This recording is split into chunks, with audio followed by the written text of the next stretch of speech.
Assalamualaikum warahmatullahi wabarakatuh. Alhamdulillahirrabbilalamin. Pada kesempatan kali ini kita bisa kembali melanjutkan perkuliahan aljabar linier dengan pokok bahasan basis ortonormal yang di dalamnya ada proses Gram-Schmidt. Definisi yang pertama terkait dengan himpunan ortonormal, bahwa sebuah himpunan vektor dalam sebuah ruang hasil kali dalam dinamakan himpunan ortogonal atau ortogonal set jika semua pasangan vektor-vektor yang berbeda di dalam himpunan tersebut adalah ortogonal. Sebuah himpunan ortogonal di mana setiap vektornya mempunyai norma 1 atau panjang vektornya adalah 1, maka inilah yang dinamakan dengan himpunan ortonormal. Jadi ada dua kata kunci di sini, bahwa himpunan ortonormal adalah harus ditunjukkan terlebih dahulu bahwa himpunan tersebut adalah ortogonal. Kemudian setelahnya bisa ditunjukkan sebagai himpunan yang ortogonal, berikutnya adalah perlu untuk menunjukkan bahwa panjang dari setiap vektornya adalah 1, atau norma vektornya adalah 1. Dari definisi tadi kita bisa pahami secara ringkas, diketahui suatu V ruang hasil kali dalam, di mana ada V1, V2, V3 sampai dengan Vn, merupakan vektor-vektor yang ada di ruang V tersebut.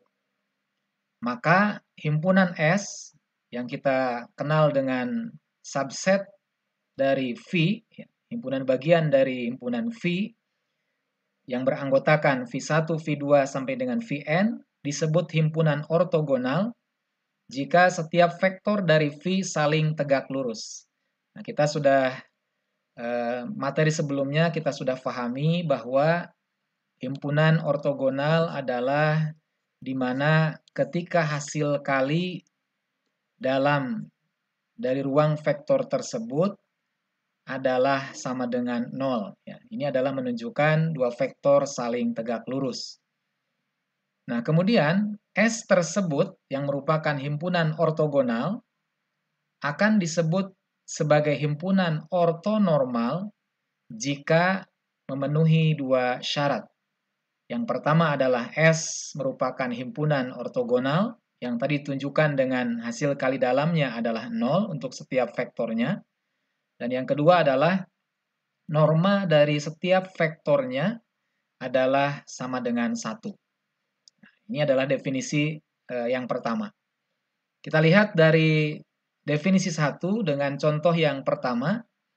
Misalkan ada diketahui 3 vektor, yaitu vektor V1, V2, dan V3, dengan elemen vektornya adalah yang sudah ada dalam soal ini. Pertanyaannya adalah, tunjukkan bahwa S yang didefinisikan sebagai himpunan dari vektor V1, V2, dan V3 tersebut merupakan himpunan ortonormal jika R3, ruang hasil kali dalam di ruang vektor tersebut, mempunyai hasil kali dalam Euclides. Maka jawabannya adalah kita perlu menunjukkan sebagaimana definisi tadi, ada dua hal yang harus kita tunjukkan untuk menyatakan bahwa himpunan adalah ortonormal. Yaitu yang pertama akan ditunjukkan bahwa S adalah himpunan ortogonal atau himpunan yang saling tegak lurus, di mana setiap pasang dari vektor yang ada di ruang hasil kali dalam tersebut adalah bernilai atau mempunyai hasil kali dalamnya sama dengan 0. Di sini kita akan tunjukkan setiap pasangnya, berarti karena ada 3 vektor, maka hasil kali dalam yang perlu kita tunjukkan adalah vektor 1 dengan vektor kedua, vektor kedua dengan vektor ketiga, dan juga vektor ke-1 dengan vektor ketiga. Di mana ini bebas urutannya ya, mau yang mana terlebih dahulu. Yang pasti setiap pasang yang ada dari ruang hasil kali dalam tersebut perlu kita tunjukkan secara keseluruhan.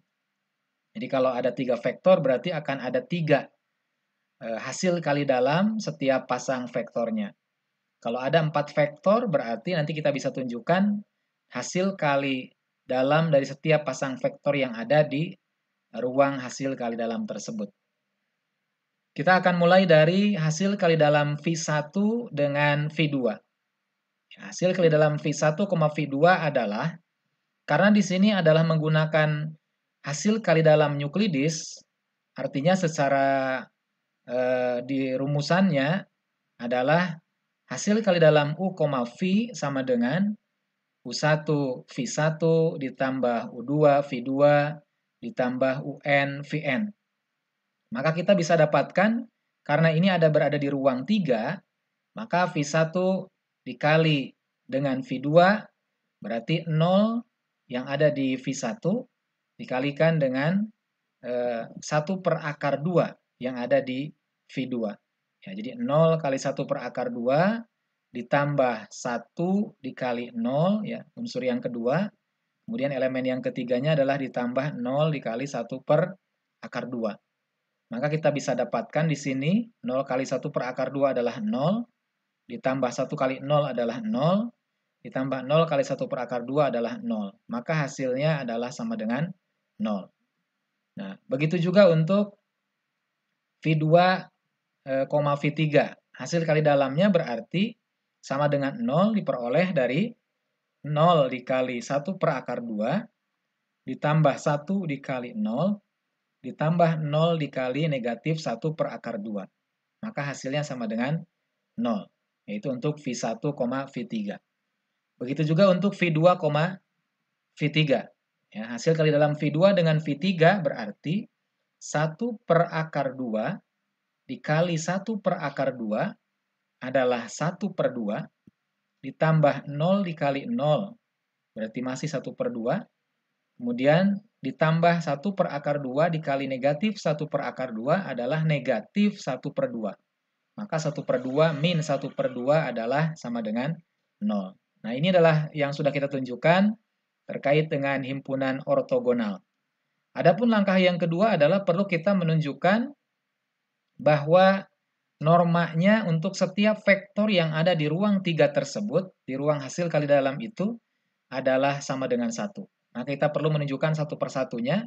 Kalau tadi di poin A itu adalah menunjukkan setiap pasang, kalau ini adalah norma dari setiap vektornya masing-masing. Maka menurut definisi, norma vektor V1 adalah hasil kali dalam V1, V1 pangkat 1 per 2. Maka didapat akar dari 0 kali 0 ditambah 1 kali 1 ditambah 0 kali 0. Hasilnya sama dengan akar 1 sama dengan 1. Ya, begitu juga untuk V2-nya. V2 diperoleh hasil yang sama dengan 1, V3 juga didapat hasilnya sama dengan 1. Ketika sudah kita tunjukkan dari poin A, yang mana himpunan tersebut merupakan ortogonal, dan poin B, di mana normanya semua vektor yang ada di ruang hasil kali dalam tersebut adalah 1, maka kesimpulannya jadi S merupakan himpunan ortonormal, terbukti.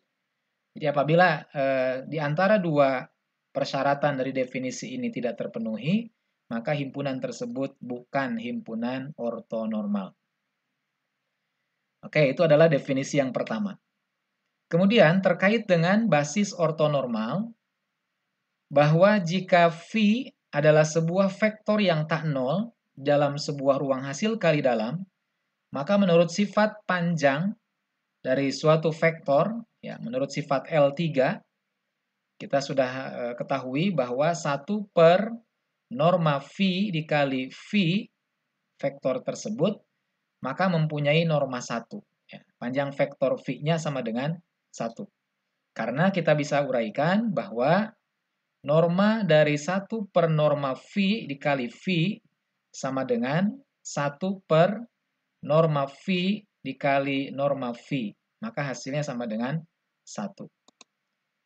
Nah, proses yang kita lakukan dengan mengalihkan sebuah vektor V yang tak nol dengan kebalikan panjangnya untuk mendapatkan vektor yang normanya sama dengan 1, dinamakan proses ini adalah proses menormalisasikan V. Ya, jadi nanti pada saat ada di satu soal, basisnya belum memenuhi sebagai vektor yang ortonormal, maka bisa kita gunakan proses untuk menormalisasikannya, yaitu dengan cara mengalihkan sebuah vektor yang tak nol dengan kebalikan dari panjang vektornya.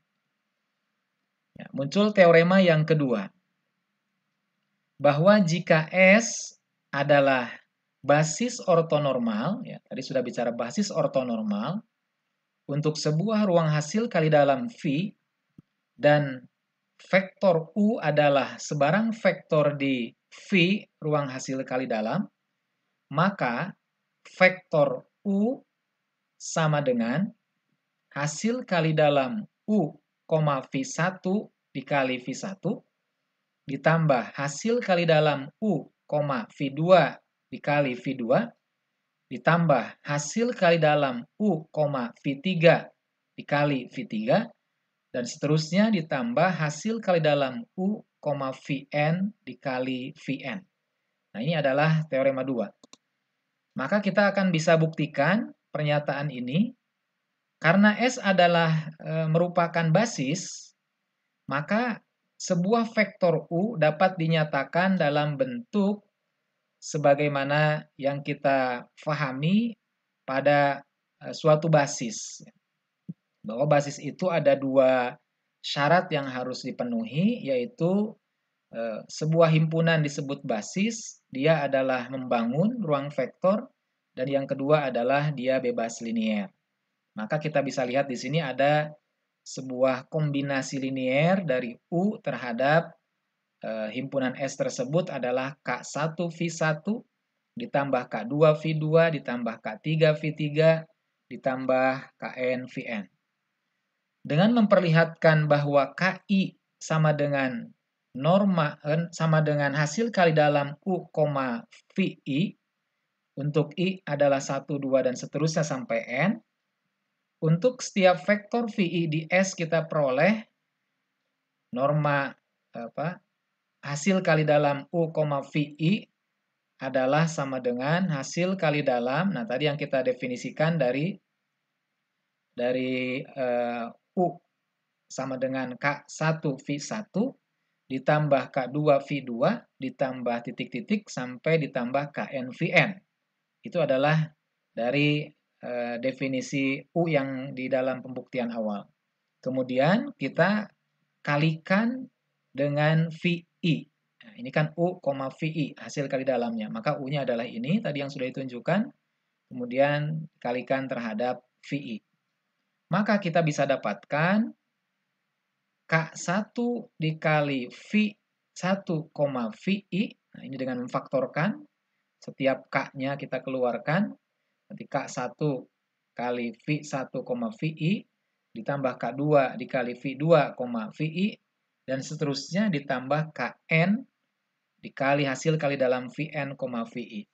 Nah, karena S adalah himpunan ortonormal, yang tadi sudah disebutkan dari pernyataannya, maka syarat yang kedua adalah norma vektornya, yaitu VI dikali VI, ya, hasil kali dalam VI terhadap VI, menurut yang kita pahami definisi sebelumnya adalah sama dengan norma VI kuadrat, maka ini sama dengan 1.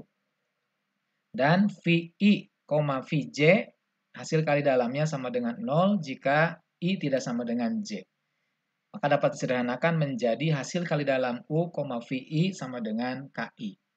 Nah, intinya adalah dari teorema 2 ini menunjukkan bahwa kita punya sebuah pernyataan suatu basis ortonormal dari himpunan S sebagai basis ortonormal pada saat bisa kita tunjukkan sebagai sebuah vektor U sama dengan K1 V1 ditambah K2 V2 dan seterusnya ditambah KN Vn. Nah, kita lihat dalam contoh yang kedua. Misalkan ada 3 buah vektor V1, V2, dan V3. Dapat ditunjukkan bahwa S merupakan basis ortonormal. S yaitu himpunan dari V1, V2, V3 tersebut di soal ini adalah basis ortonormal untuk R3 dengan hasil kali dalam Euclides. Nah, pertanyaannya adalah nyatakan bahwa vektor U yaitu mempunyai elemen 1,1,1 di R3 sebagai kombinasi linier dari vektor-vektor di S. Nah, kalau pernyataan yang diketahui ini tadi sudah ditunjukkan bahwa setiap vektor V1, V2, V3 himpunan S yang merupakan himpunan dari ketiga vektor tersebut merupakan basis ortonormal dengan menunjukkan himpunan ortogonal dan juga normanya 1. Dalam soal yang kedua ini adalah diminta untuk menyatakan bahwa suatu vektor, di sini adalah vektor yang diminta yaitu vektor U dengan elemen vektornya 1,1,1 sebagai kombinasi linier dari vektor-vektor di S. Maka solusinya adalah kita perlu untuk menentukan hasil kali dalam dari vektor U tersebut yang beranggotakan 1,1,1 terhadap setiap vektor yang ada di S. Jadi hasil kali dalam U terhadap V1, bagaimana hasil kali dalam U terhadap V2-nya hasilnya seperti apa, dan juga terhadap V3-nya. Di sini kita dapatkan, karena tadi menggunakan hasil kali dalamnya Euclides, berarti ketika U, V1, berarti adalah setiap elemen U, U1 dikali dengan setiap elemen yang ada di V1. Ya, V1. Jadi nanti kita bisa dapatkan U, V1 hasil kali dalamnya adalah 1 dikali 0, karena tadi elemen U itu adalah 1,1,1, kemudian elemen dari V1 adalah 0, 1, 0. Ya, jadi di setiap pasangnya dikalikan. Yang sesuai ya.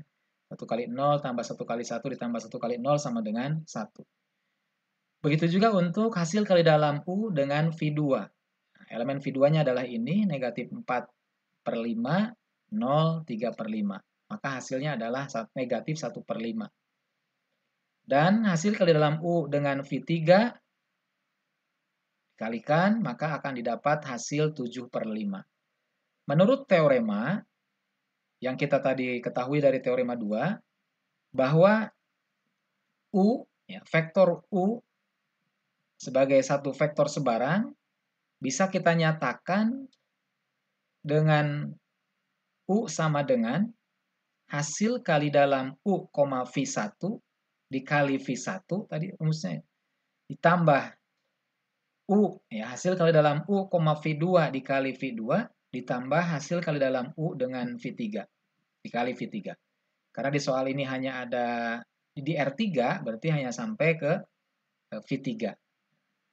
Nah, kemudian kita sederhanakan berarti U sama dengan U hasil kali dalam U, V1 kan tadi adalah 1. Maka 1 dikali V1 adalah V1. Kemudian, hasil kali dalam U dengan V2 adalah negatif 1/5. Maka ini sebagai skalarnya, sebagai K tadi ya. Maka ini adalah ditulis min 1/5 V2. Ditambah 7/5 V3.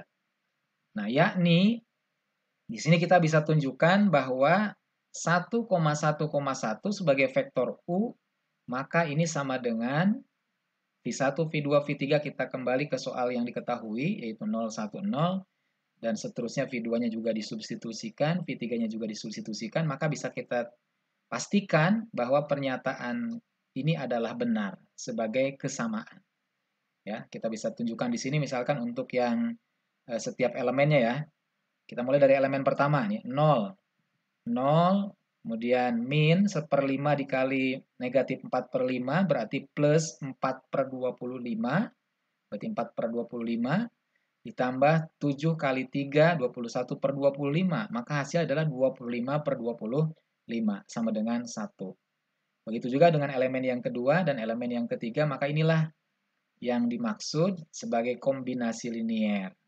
Jadi kita bisa dapatkan satu kesamaan yang benar terkait dengan vektor U sebagai kombinasi linier dari setiap vektor V1, V2, V3 di ruang hasil kali dalam Euclides tersebut.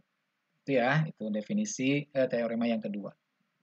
Nah, adapun untuk definisi yang ketiga, misalkan ada V ruang hasil kali dalam dan sebuah himpunan S sebagai himpunan ortonormal dari vektor-vektor di V, jika ada W ruang yang dibangun oleh V1, V2 sampai dengan Vn, maka untuk setiap U elemen dari ruang vektor V tersebut dapat dituliskan sebagai vektor U sama dengan W1 ditambah W2.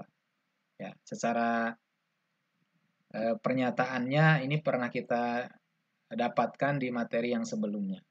Di mana nanti W1 adalah berada di W dan W2 adalah ortogonal pada W, ya. Jadi ortogonal pada W. Maka dengan memisalkan W1 sama dengan tadi sebagaimana pernyataan U dalam teorema 2, ya, jadi U, V1, V1 ditambah U, V2, V2 dan seterusnya. Dan W-nya adalah W2-nya adalah berarti U min W1. Ya, U min ini adalah W1 semuanya ini. Nah, jadi pernyataan yang tadi di teorema 2 itu sebagai W1 di sini. Nah, maka nanti W2 sama dengan U min W1.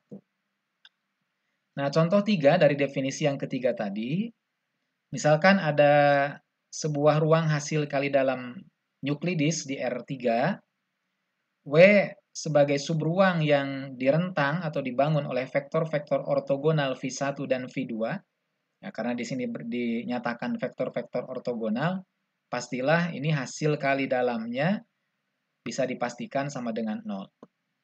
Nah, proyeksi ortogonal dari U, yang mana anggota atau elemen U-nya adalah 1,1,1 pada W, ditulis dengan proy U terhadap W, adalah, nah, berarti ini ya tadi ya, kita sebut W1. W1 sama dengan, karena di sini ada dua vektornya, berarti hanya ada dua. U, V1 kali V1 tambah hasil kali dalam U, V2 kali V2. Nah, adapun hasil kali dalam U, V1-nya, karena ini adalah menggunakan hasil kali dalam Euclides, berarti yang kita gunakan adalah bentuk umumnya, yaitu U1 V1 ditambah U2 V2 ditambah U3 V3. Maksudnya elemen dari V1. Maka kita bisa dapatkan U-nya adalah 1, ya. Kemudian dikalikan dengan 0, 1, 0. Nah, ini adalah vektor V1. Jadi, dari hasil kali dalam U, V1-nya adalah 1 ya tadi ya. Yaitu dari mana 1? 1 dikali 0 ditambah 1 dikali 1 ditambah 1 dikali 0. Nah, ini adalah 1. Kemudian hasil kali dalam U dengan V2-nya adalah 1 dikali negatif 4/5, negatif 4/5 ditambah 3/5, berarti negatif 1/5. Ini adalah hasil kali dalam U dengan V2. Lalu dikalikan dengan V2-nya. Maka hasil kalinya kemudian ditambahkan menjadi 4/25, 1, negatif 3/5. Nah, ini adalah W1-nya, proyeksi ortogonalnya. Nah, adapun komponen dari U, ya, yang mana U-nya tadi adalah 1,1,1, yang ortogonal pada W adalah, kita sebut W2 ya. W2 sama dengan U min W1. Karena tadi kita sudah mendapatkan vektor W1-nya, berarti tinggal U yang ada di sini dikurangkan dengan hasil W1 yang tadi kita sudah tentukan. Maka dapatlah 21/25, 0, negatif 28/25. Ya, ini dari 1 itu kan 25/25 ya, dikurangi 4/25 adalah 21/25, 1 dikurangi 1 adalah 0, 1 dikurangi negatif 3/25 adalah negatif 28/25. Ya, harusnya ini adalah positif ya. 1 itu 25/25 ditambah 3/25, berarti 28/25. Ya, ini harusnya ada positif. Nah, kemudian teorema yang keempat, tiap-tiap ruang hasil kali dalam berdimensi berhingga yang tak nol memiliki sebuah basis ortonormal. Nah, maka kita menunjukkan atau dari teorema tersebut bahwa setiap vektor yang tak nol itu pasti bisa diortonormalkan. Inilah yang menjadi mekanisme atau cara untuk menormalisasikannya. Jadi cara untuk mengubah suatu himpunan vektor yang bebas linier menjadi himpunan yang ortonormal disebutnya dengan proses Gram-Schmidt. Sekali lagi, proses Gram-Schmidt digunakan untuk menormalisasikan atau mengubah suatu vektor yang bebas linier menjadi himpunan yang ortonormal. Nah, jika yang akan ditransformasikan himpunan vektor yang merupakan basis dari ruang hasil kali dalam V, maka ini yang akan menjadi basis ortonormal. Ya, jadi nanti ada himpunan ortonormal dan ada basis ortonormal. Nah, misalkan ada sebuah himpunan vektor K beranggotakan U1, U2 sampai UN, bebas linier. Nah, ini kita akan normalisasikan, kita jadikan sebagai vektor himpunan yang ortonormal, maka nanti K ini dapat diubah menjadi himpunan S misalkan dengan anggotanya V1, V2, dan seterusnya sampai Vn yang ortonormal. Menggunakan prosesnya disebut dengan proses Gram-Schmidt. Bagaimana langkah-langkah proses Gram-Schmidt itu? Nah, langkah yang pertama, misalkan sebuah vektor V1 yang mana merupakan perubahan dari vektor U1. Tadi kan kita punya himpunan K beranggotakan U1, U2 sampai UN. Kita akan ubah menjadi himpunan ortonormal yang tadinya U pada himpunan K, kita sebut menjadi V pada himpunan S. Nah, misalkan V1 merupakan perubahan dari vektor U1, maka V1 adalah sama dengan U1 per norma U1. Ya, tadi ya dalam definisi yang sudah disebutkan sebelumnya bahwa ketika kita membagi ya atau mengalihkan dengan kebalikan dari suatu vektor dengan norma vektornya, berarti kalau kita vektornya U1 dikali 1 per norma U1, maka ini akan diperoleh vektor norma vektor tersebut sama dengan 1. Ya, kemudian langkah kedua, ini langkah pertama ya, pokoknya langkah pertama nanti ubah dari U, vektor U menjadi vektor V. Dengan cara membagi vektor U1 dengan norma vektor U1 tersebut. Nah, langkah kedua adalah menghitung vektor V2 yang ortogonal terhadap V1. Karena tadi V1-nya sudah kita tentukan dari rumusan ini, ya, U1 per norma U1. Langkah-langkah berikutnya hanya tinggal menghitung vektor-vektor yang berikutnya yang ortogonal terhadap V1. Nah, kalau kita gambarkan dengan geometris, ya, kita lihat di sini ya, vektor U2-nya adalah ini, misalkan, yang akan kita cari panjangnya, vektor U2. Maka kita pahami di sini adalah ada V1, ini, yang akan kita ubah dari U menjadi V. Kemudian tegak lurus dengan V1 adalah V2. Ya, jadi nanti kita akan mencari panjang V2 yang tegak lurus terhadap V1. Di mana V1 itu nanti diperpanjang dengan perkalian skalar K akan menjadi W1. Begitu juga dari V2 akan menjadi sepanjang W2. Sehingga nanti akan berada tepat di titik terminal dari vektor U2. Maka U2 adalah menurut teorema Pythagoras yang diperumum, ya, yaitu kita bisa dapatkan U2 itu adalah W1 ditambah W2. Ya. Bahasanya kan di sini ya. W1 panjangnya ditambah W2 itu adalah panjang ini. Ya, ini adalah miringnya, sisi miringnya. Nah, W1 adalah U2, kali ini proyeksi ya, U2 dikalikan terhadap P1 dikali V1. Nah, ini adalah W1-nya, ya tadi dari definisi 4 ya. Bahwa W1 adalah U2, V1 dikali V1. Nah, adapun W2-nya adalah U2 dikurangi W1. Ya, jadi kalau untuk mencari W2 itu tinggal U2 dikurangi dengan W1. Nah, kalau kita mau pakai secara langsung rumusannya tanpa menggunakan istilah U2, W1 dan W2, maka bisa langsung kita tentukan di sini. Bahwa V2 itu adalah U2 min, nah ini ya, norma U2, norma hasil kali dalam U2 dengan V1 dikali V1 per normanya. Ya, kalau bahasa lainnya kan tadi U2 min W1 per U2 min W1. Ya, gitu ya. Jadi bahasa lainnya adalah itu.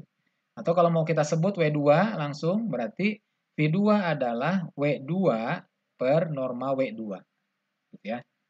Jadi silakan mau pakai dari yang mana penggunaan rumusnya. Bisa dari W1 yang sudah kita tentukan di bagian ini, U2 sama dengan W1 tambah W2, berarti V2 sama dengan W2 per norma W2. Ini bukan jadi dari U, tapi dari W. Nah, kemudian langkah yang ketiga seterusnya, yaitu menghitung vektor V3 yang ortogonal terhadap V1 dan V2 yang sudah ditentukan sebelumnya. Jadi nanti bisa kita sebutkan di sini adalah digambarkan secara geometris, berarti ada di ruang ya, kalau tadi akan ada di bidang. Ini U3-nya, maka U3 yang tegak lurus terhadap V1, kemudian tegak lurus terhadap V2, dan V3. Nah, maka kita bisa ambil sebuah vektor W2 di sini dan W1. Nah, jadi ketika didapat, rumusannya nanti bisa kita coba polanya nanti diingat. Ketika V3, maka ininya U3 min. Nah, di sini tinggal diurut ya. U3 V1, U3 V2 ya, min nantinya operasinya. Kemudian di bawahnya tinggal mengikuti. Jadi tinggal pakai bahasa norma. Di V3 adalah U3 min U3, V1 V1 min U3, V2 V2. Ya, ini kalau sampai dengan V3. Kalau dengan berikutnya nanti sampai dengan menghitung vektor V4-nya juga sama. Ya, jadi kalau vektor V4 berarti V4 sama dengan U4 min. Nah, ini kalau tanpa menggunakan istilah W ya. W1, W2. Ini kita langsung pakai rumus dasarnya. Jadi V4 adalah U4 min, nah U4 V1 kali V1 min U4 V2 kali V2, U4 V3 kali V3. Ya, karena tadi yang setiap vektornya di hasil kali dalamnya harus ditunjukkan. Nah, di bawahnya ngikutin sama dengan per norma vektor tersebut. Ya, ini sama atas bawah. Bedanya kalau yang atas itu adalah hitungan vektornya, kalau yang bawah adalah panjang vektornya. Sampai dengan langkah ke N nantinya. Ya. Jadi tergantung dari jenis soalnya. Dia di ruang vektor mana. Jadi sebanyak langkahnya ditentukan oleh ruang vektornya. Sampai nanti didapat Vn adalah atau Vn adalah UN. Min UN V1 V1 ditambah dikurangi UN V2 V2 dikurangi UN V3 kali V3 sampai dengan dikurangi hasil kali dalam UN Vn-1 dikali Vn-1 per penyebutnya sama. Jadi nanti tolong pastikan nanti hafalan atau pemahaman terkait rumusnya ya. Rumusannya nanti bisa dibangun polanya.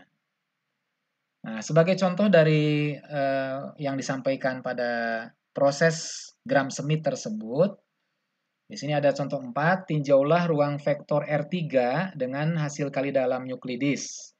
Gunakan proses Gram-Schmidt untuk mentransformasikan basis U1, U2, U3 ke dalam sebuah basis ortonormal. Kita periksa di sini, kalau yang U1, U2, U3 ini bukan basis ortonormal sebelumnya, sebelum diubah, sebelum ditransformasi. Coba aja kita tunjukkan. Ya, ketika pakai perkalian Euclides, berarti kan U1 dengan U2, coba hasil kali dalamnya. Berarti kan 1 dikali 0, 0 ditambah 1 dikali 1 adalah 1, ditambah 1 dikali 1 adalah 1, jadi sama dengan 2, kan hasil kali dalamnya, itu bukan 0. Maka belum ortonormal. Maka tugasnya adalah bagaimana mengubah yang tadinya basis tersebut bukan ortonormal, bisa ditransformasikan dengan proses Gram-Schmidt menjadi ortonormal. Maka langkah-langkahnya kita ikuti dari proses yang sudah ditentukan tadi formulanya oleh proses Gram-Schmidt, kita mulai dari V1 dulu. Kita akan mengubah U1 menjadi V1. Bahwa V1 adalah vektor U1 per norma U1. Nah, vektor U1-nya adalah ini ya. U1 itu adalah 1,1,1. Adapun norma U1-nya adalah akar kuadrat dari 1 kuadrat plus 1 kuadrat plus 1 kuadrat. Maka V1 sama dengan 1,1,1 per akar 3. Atau hasil V1 adalah vektor dengan elemennya 1 per akar 3, 1 per akar 3, 1 per akar 3. Dan ini adalah sebagai bahan buat mencari V2. Ya, jadi jangan sampai lupa V1-nya. Nah, untuk mencari V2, boleh langsung dengan menggunakan rumus yang tadi, yaitu U2 min U2 V1 V1, ya, hasil kali dalam U2, V1 dengan kalikan V1, per normanya, ya, norma vektor tersebut, atau kita cari satu per satu, mencari W2 dulu. Mencari W2 dan mencari norma W2-nya. Maka mencari W2 adalah U2 min, nah ini ya norma U2 itu, W2 adalah dicari menggunakan U2 min hasil kali dalam U2 dengan V1. Nah, kita di sini tunjukkan nih hasil kali dalamnya, ini nanti perlu dicari dulu hasil kali dalam setiap pasang vektornya. Ya, kalau U2 yang kita cari untuk V2 berarti kan U2 ya. U2, V1, maka kita dapatkan ini. U2-nya 0, 1, 1. Kemudian V1-nya 1 akar 3, 1 akar 3, 1 akar 3. Tadi yang sudah didapat di poin 1. Maka hasilnya adalah ini 0, ini 1 per akar 3 ditambah 1 per akar 3, jadinya 2 per akar 3. Ini ya hasil ini. Hasil ke dalamnya adalah 2 per akar 3. Lalu dikalikan dengan vektor V1-nya ini. Maka hasil operasinya adalah negatif 2 per 3, 1 per 3, 1 per 3. Ini hasil pengurangan dari pernyataan yang sudah disampaikan di sini. Nah, lalu mencari norma W2-nya berarti dari sini. Ini kan W2-nya. Maka norma W2-nya adalah akar kuadrat dari hasil kuadrat dari setiap elemennya. Berarti 4 per 9 ditambah 1 per 9 ditambah 1 per 9 adalah 6 per 9. Maka akar 6 per 9 sama dengan akar 6 per 3. Atau sepertiga akar 6. Nah, kemudian V2-nya adalah tadi W2 per norma W2. Karena ini menjadi pembagi norma W2-nya, maka yang ini dibalik nantinya. Ya, jadi 1 per dari norma ini. Ya, jadi kebalikannya berarti 3 per akar 6. Dikalikan, ini vektor W2-nya, hasil kalinya adalah negatif 2 per akar 6, 1 per akar 6, 1 per akar 6. Itu ya, itu V2-nya. Nah, karena vektornya tadi ada 3, berarti kita sampai dengan mencari yang ketiga, V3-nya. V3 adalah mentransformasi dari U3. U3-nya adalah ini, 0, 0, 1. Kemudian kalau U3 berarti ada 2 setiap pasangnya. U3 terhadap V1, U3 terhadap V2. Hasil ke dalamnya. Ya, tidak ada U3 terhadap U3 ya. Karena itu kalau itu norma vektor nantinya. Jadi U3 terhadap V1, U3 terhadap V2. Nah, kalau ada sampai dengan ruang 4, nantinya ada 4 vektor, berarti ada sampai dengan nanti U4, min U4 V1, min U4 V2, min U4 V3. Nah, itu bedanya nanti semakin banyak, ya, atau tambah satu lagi setiap unsurnya. Nah, maka kita tinggal substitusikan U3-nya adalah ini, U3, V1-nya nanti cari terlebih dahulu, hasil kali dalamnya adalah ini, sudah ditunjukkan oleh Bapak tadi yang sebagaimana yang dicontohkan di poin 2. U3, V2-nya juga sama dengan yang tadi sudah ditunjukkan. Ini adalah vektor V1, tadi di poin 1, ini vektor V2. Ada di poin 2. Maka perhitungan berikutnya tinggal kita selesaikan, hasil akhirnya adalah W3 0, negatif 1 per 2, 1 per 2. Norma W3-nya adalah 0 tambah 1 per 4 ditambah 1 per 4. Dari sini dikuadratkan. Hasilnya adalah 2 per 4 atau 1 per 2 akarnya. Nah, ketika V3, maka norma W3 ini kita balik dulu. Jadi yang tadinya akar 1 atau 1 per akar 2, maka nanti dibuat menjadi akar 2 per 1. Dikali dengan vektor dari W3-nya, hasilnya adalah ini. Itu ya. Nah, kesimpulannya, setelahnya kita menunjukkan untuk setiap pasang vektor V1, V2, V3 yang sudah ditransformasikan dari U1, U2, U3, yaitu ini hasilnya, maka kita bisa pastikan ini adalah membentuk basis ortonormal. Ya, bagaimana mengecek ortonormalnya tadi?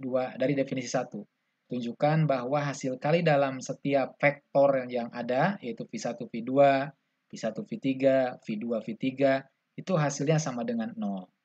Dan yang kedua, norma vektor untuk setiap vektornya, V1, norma vektor V1, norma vektor V2, norma vektor V3, itu hasilnya sama dengan 1. Maka itulah basisnya akan menjadi basis ortonormal. Ya, perlu ditunjukkan misalkan di sini. Kita mulai dari V1, V2 dulu, hasil kali dalam V1, V2. 1 per akar 3 dikali negatif 2 per akar 6, berarti kan negatif 2 per akar 18. Ditambah 1 per akar 18, ditambah 1 per akar 18. Itu hasilnya sama dengan 0.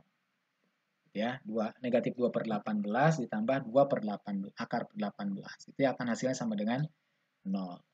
Dan seterusnya. Itulah. Kemudian normanya, ya, norma vektornya kita mulai dari norma vektor V1 saja. 1 per akar 3, kemudian dikuadratkan, berarti kan nanti 1 per 3. Ya. 1 per 3 ditambah 1 per 3 ditambah 1 per 3 sama dengan 3 per 3. Sama dengan 1. Nah, gitu ya. Jadi ini sudah terbukti bahwa vektor yang terbangun atau yang sudah kita ubah dari U1, U2, U3 menjadi V1, V2, V3 ini adalah merupakan basis ortonormal. Demikian untuk materi basis ortonormal, mudah-mudahan bisa difahami. Selamat belajar. Assalamualaikum warahmatullahi wabarakatuh.